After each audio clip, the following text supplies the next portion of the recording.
Another question. If my lymph nodes have silicone and they're not removed, will I still get well?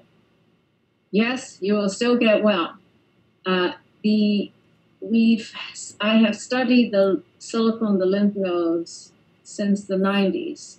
And in the 90s, I have removed a lot of these lymph nodes.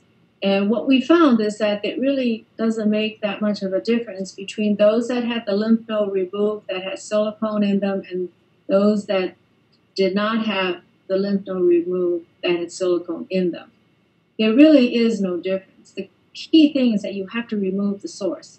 And the source is your capsule and your implant. That is the most important thing. Removal, in addition, it's a special process to remove these lymph nodes if you choose to remove them. I mean, there are cases that I do remove them, such as lymph nodes that are very big and that are tender.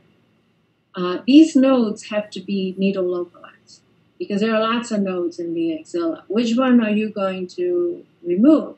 You can't remove all of it. You can't remove just by feel. In fact, an enlarged node may not mean silicone in them.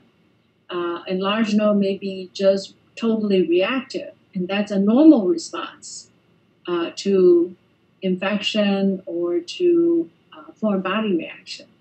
So it's not, you need to be, whoever that removes nodes needs to be very specific and have a certain criteria such as pain and tenderness in order to proceed with it. And I do think the needle localization is necessary.